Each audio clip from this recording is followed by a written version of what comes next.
we've got two planets stationing retrograde in Pisces right here, and that's going to be Saturn and Neptune. There's definitely going to be some waterworks, so bring your umbrella and let's get into it.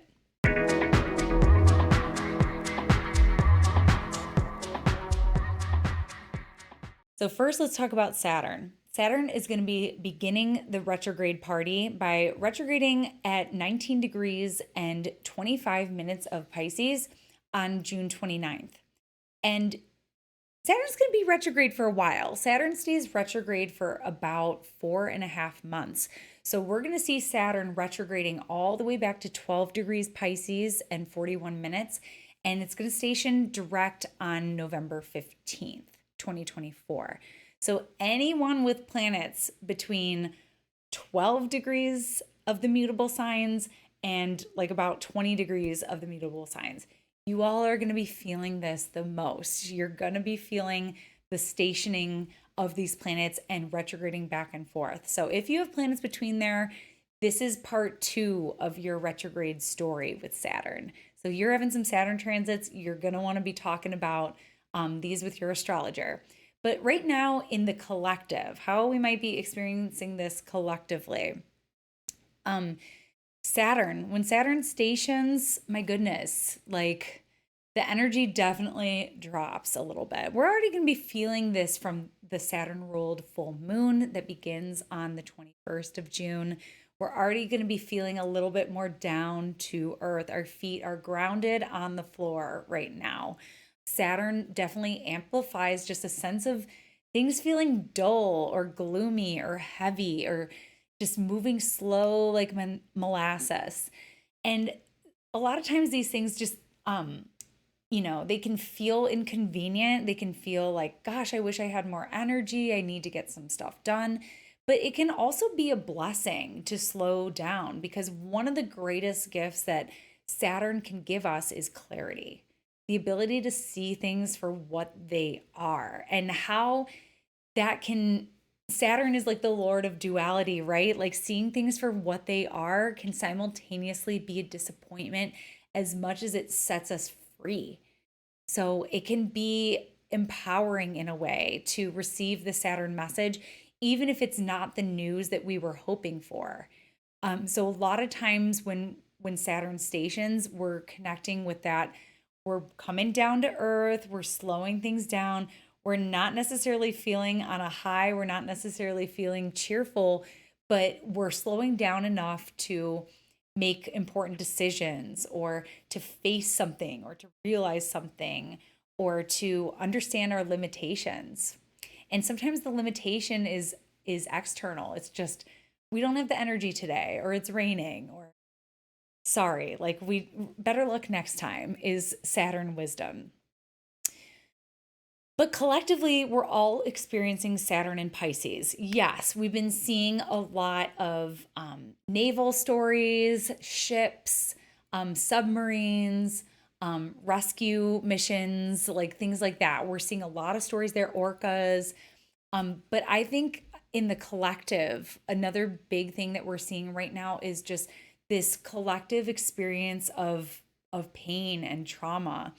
And not to get too heavy on you all, but I know that I'm not speaking nonsense. I know that you all can think of one thing that you're passionate about that's happening in the world right now that is pulling at your heartstrings tremendously. And I mentioned this in my full moon video, but I've been hearing a lot of people commenting like, why didn't more people care about these things happening before? And I really think that Saturn in Pisces is one of those energies that is just, it's making it difficult to look away from the suffering that's happening in the world. I think Saturn in Pisces is really humanizing all of us when it invites us to contemplate how this level of cruelty can exist in the world. And like it leads us even to that transcendental questioning with Pisces around like, make this make sense, God. Make this make sense, universe. Like, why does this suffering exist? How is this fair? Like, can we take it up with the archangels right now? Like, that's how a lot of us are feeling with Saturn and Pisces. How can this happen? How can this happen? And where do we turn to from there? Because when our spirituality doesn't have the answers, or our religion doesn't have the answers, or our government doesn't have the answers, where do we turn to? And that's what conjures this existential yearning of Pisces of, you know, how can I make it the below make sense above? Like Pisces is the fish swimming down and the fish swimming up. How can I make this make sense? Make it make sense. Give me a new philosophy that allows for this to make sense, because my rational brain can't comprehend this, or my heart can't comprehend this. So yeah, how can governments be so cruel? I know that people are, I see people waking up to this all the time, like how, like the government is supposed to take care of us. This is one of those intersections where there's a lot of disappointment around that. Like, oh, I see that that isn't their primary goal. There's other agendas. So again, a lot of us are operating at like the human level. The we're not operating at the government level. So it's incomprehensible to us. So I think what Saturn in Pisces is really encouraging here too is like, in our attempt to make it make sense, we have to do something that's tangible. And so we're showing up in whatever capacity that we can to help ourselves process and find some ways to be at peace with what's going on. What is it that we can do when we feel so helpless and out of control? And simultaneously, our compassion is just like through the roof. Like, what can we do? That's where Saturn comes in, is what tangible thing can we do to remedy this within ourselves? And maybe you go bigger. How can I remedy this in the world? You know, lots of people are having their own different experiences, and some of us are able to operate on that level. Not everyone is. And I think that that brings me to the next point of the duality component of Saturn in Pisces, and how a lot of the tumultuousness and stress and strife that comes from trying to make sense of everything here is that people are having their own different experiences right now. Like, as there's chaos and devastating things happening all around the world, not everyone is plugging into that. And that's Saturn in Pisces. And not everyone's plugging into that in the same way either.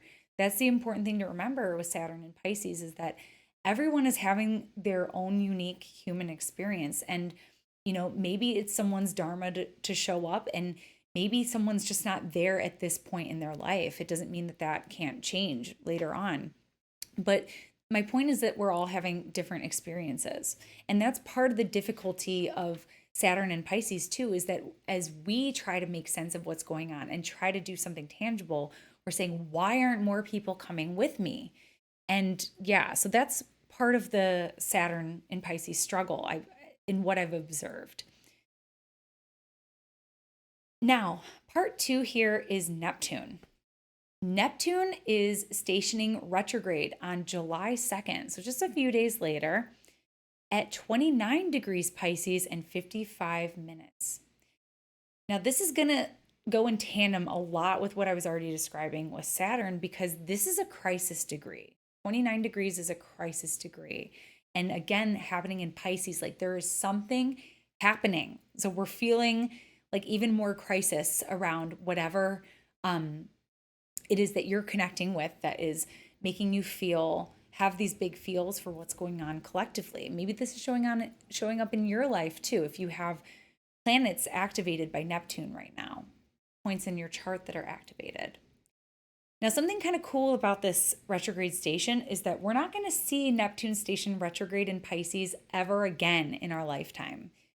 So this is the last time, because the next time Neptune stations retrograde, it's going to be happening at 2 degrees Aries. So 2025, folks, lots of big planetary ingresses. Like, we've gotten to observe Pluto and Aquarius and how that's changing things in the collective terrain. We're going to see it next year with Neptune and Uranus moving into Neptune, moving into Aries. Big, big, big changes happening right now. So this is kind of the last of Neptune in Pisces. Like, we're going to start to see that change next year. Now, this is also in connection with a fixed star. And the fixed star I don't know if I'm pronouncing this right, but a lot of astrologers like to call it Scheat. It's Scheat. And some astrologers have joked that it is kind of like how it sounds. It's a star associated with heaviness, with sorrow, tremendous sorrow, with suffering. Um, and it has a connection with drowning. It has a connection with shipwrecks and water. And the way I'm able to connect with that, like metaphysically, is like feeling overwhelmed, feeling like we're underwater, feeling like I'm running out of oxygen, like I have to do something. And so I'm nervous about um like when I did my yearly ahead forecast, I put crisis for July because we're seeing a lot of big stuff happen at 29 degrees, a lot of big moments there. And this is one of them. So we may see some sort of crisis with Neptune. Is it some sort of like spiritual or philosophical crisis? Is it having to do with the waters? We've been seeing like something that we've been talking a lot about with Saturn and Neptune is like this idea of poison in the water, um, poison in the life source. So we may see something there like, ooh, this is a really big crisis. We need to get in front of this. Another cool layer to this is Neptune is going to be stationing retrograde in an opposition to Black Moon. And there's a lot of talk right now here where I live in the United States around access to abortion as healthcare and also as choice. And so right now, I think Neptune is going to have an impact in terms of making it more accessible. So Neptune is going to dissolve boundaries and restrictions and make it more accessible. So I think we may see some progress there in terms of maintaining doors and accessibility open for those who need it and for those who want it. And at the same time, Neptune tends to intensify collective hype. So I think there's going to be some big feelings about it. People feeling a big way, one way or another, but it's going to be making abortion a bigger deal and it's going to be heightening feelings on the issue. So, yeah, it's interesting too, going back to the contamination theme, because Mars right now is in Taurus too. So we're also getting contamination themes there too, like with food poisoning. But here now we get like a water theme here. So that's also still going on and something that we may watch for.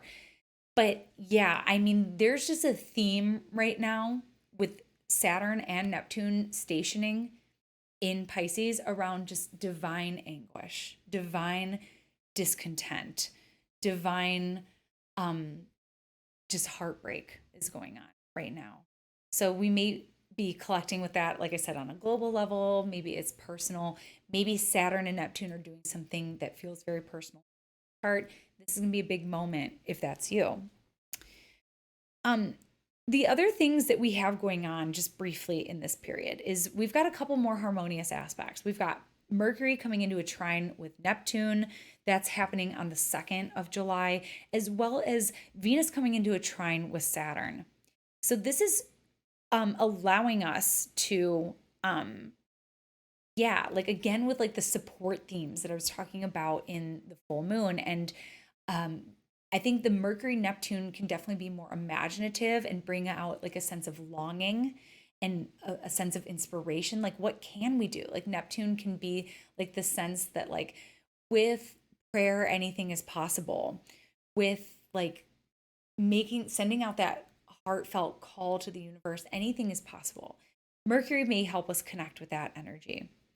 But Venus is trying to Saturn, definitely is bringing in the leaning on one another within arm's reach, like that local kind of, it doesn't have to be local. It can be like with people who live far away, but you're in closeness with. You may be in like closer contact with these people. I think Venus is trying to Saturn is going to help that sense of solidified support, or the sense that I can meet a need or I can find ease throughout this discomfort somewhere. So yeah, when there's crisis in the world, it's best to lean on one another. It's best to find the people who feel solid, the people who feel dependable, and the people who see us and hear us and can sense our heart, you know? It's really important to have that during this time. So just know that people are going to be feeling the overwhelm right now. So maybe you're one of those people. If you're not one of those people, maybe you're going to be someone's rock through this. Maybe you're going to help someone make sense of what's going on. So just know that that's going on. And yeah, that was your astrology shot of the day. And I'll catch you next time. Bye. Thanks so much for tuning in with me today. For more astrology in your world, you can connect with me on all platforms at Astro Catherine. You can also head on over to my website, catherineurban.com, where you can book your next astrology reading. We'll go into depth into your natal chart, your progressions, your perfections, your solar return, your transits, and beyond. You can also join my mailing list where you can stay up to date with me on new classes as well as article drops. I look forward to connecting with you, and I'll see you next time.